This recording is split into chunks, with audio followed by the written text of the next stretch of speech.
بسم الله الرحمن الرحيم والصلاة والسلام على أشرف الأنبياء والمرسلين رب اشرح لي صدري ويسر لي أمري واحلل عقدة من لساني يفقه قولي.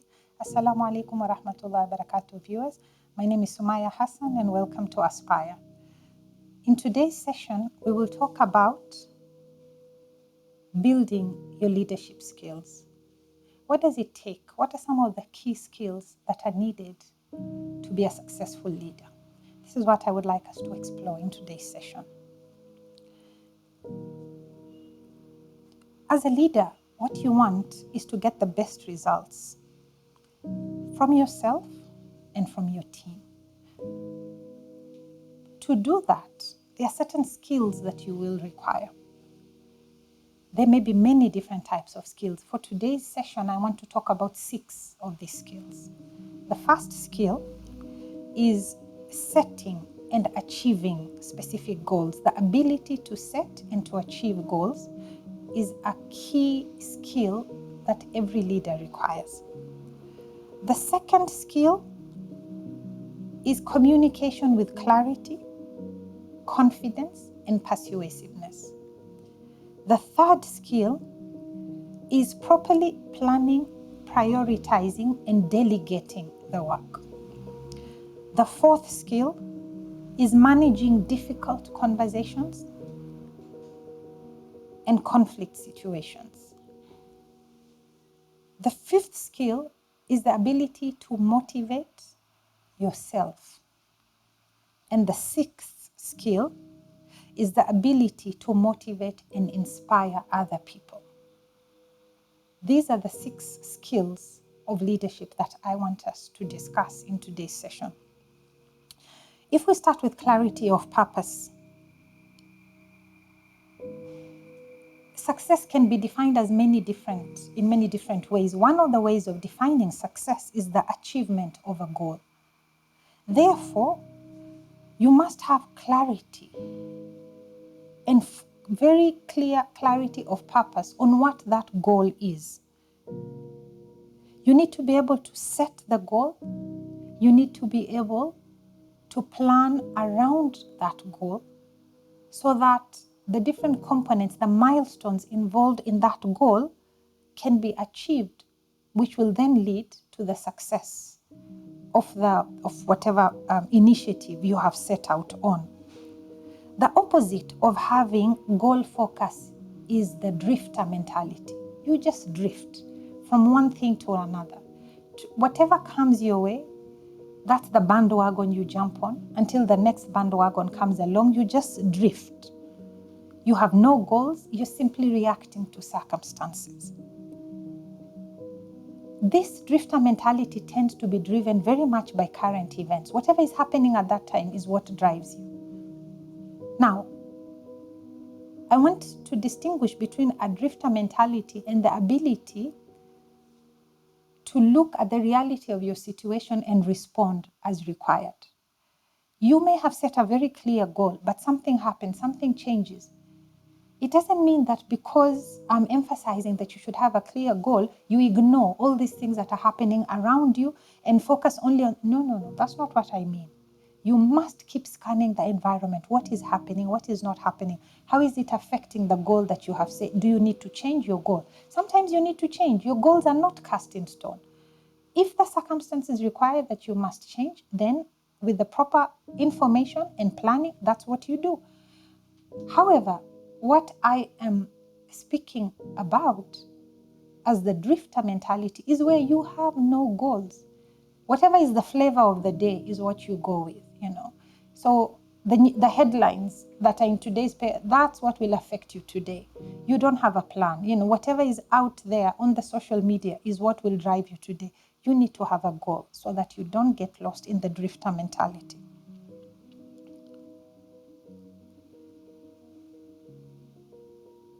Once you are clear about the goals, and one of the ways to set a proper goal, there are so many tools around, and no doubt you have heard about them. You've heard about having SMART goals.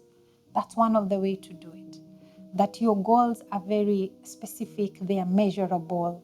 Yes, you want that this is one of the ways that you set. They are achievable, they are time bound, they are realistic.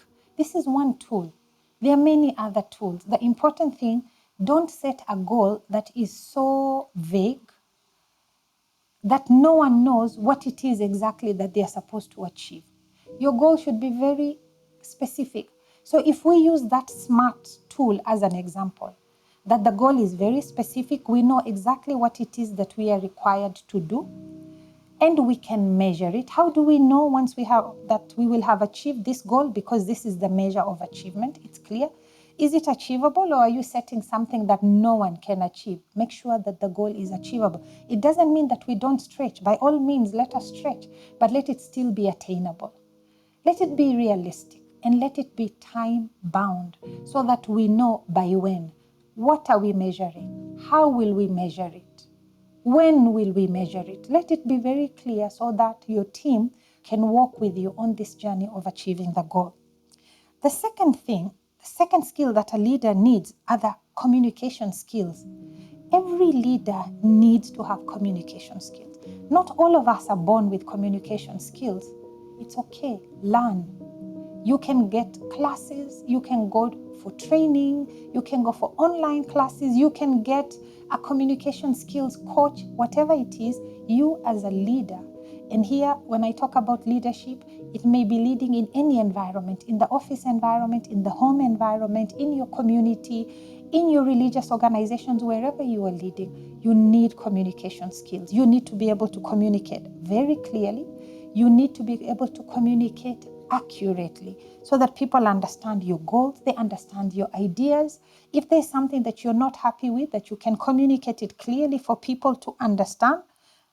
And the more people understand you, the more they can work to achieving the goals that have been set for the organization, the more they can walk with you on this journey.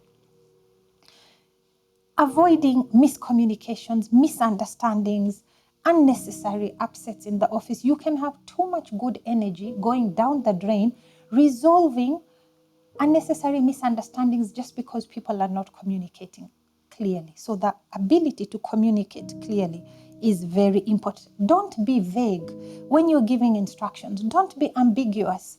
You could have meant this or you could have meant that. Somebody doesn't know whether they were supposed to go north or to go south. Be very clear. Be unambiguous in your communication. The third skill that a leader needs is prioritization. You need to be able to prioritize. Yes, there are all these things that need to be done, and many of them may be urgent. But how do we analyze the facts? How do we have the work plans that enable us to have a very clear plan of how we are going to achieve this in the most efficient manner, and how do we prioritize? Remember, it is not necessarily that we must do the easiest things first. Your plan should reflect that. What are we going for? Is it the low-hanging fruits? Because we want to show some quick wins initially and then go for the big guns? Or do we want to go for the most valuable, most impactful ones? You have your strategy, be clear about it, communicate it, but prioritize. Otherwise, you will have people running helter-skelter, just touching on the surface of everything, not doing anything properly because they don't know what the priority is. And then you come back and you're very unhappy and you make a lot of noise about it. But had you just set the very clear priority from the beginning, everybody would know this is the priority, let us start with that, rather than wait until things go wrong and then come back at that point and say, oh, this is what you should have done first. Well, you should have said that. So be very clear in your priority. And while you prioritize, be clear about distinguishing between being busy and being productive.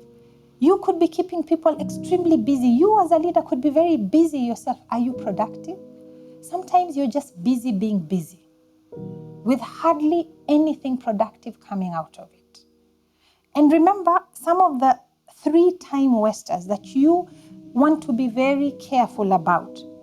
Your first time waster is yourself. What are the bad habits that are stealing your time? Are you constantly on your phone checking your messages, going into your social media, wasting your own time. And then at the end, it becomes a crisis for you and for everybody else. The second time waster is other people who steal your time because they don't have a plan for themselves. They come to take your time as well. You need to be careful about that. And the third time waster could be your systems. If you have very inefficient systems, whether in your workplace or at home, this is the other thing that could be stealing a lot of your time and then resulting in a crisis of execution. Be clear about the things that are time wasting because your prioritization of your goals may be negatively impacted by these time wasters if you don't take care of them. The fourth skill that a leader needs to have is managing conflict. How can you manage conflict in a very professional and objective manner? If there are issues, try and nip them in the bud before they get to a situation that now it has blown up and it's become a very big issue among your team. Remember, not everybody will share your views, even if you are a leader. So conflict is inevitable. However, how you manage the conflict can result in the conflict actually being beneficial because everybody gets to learn something out of that. Don't, as a leader, use anger or tears or tantrums to resolve conflicts.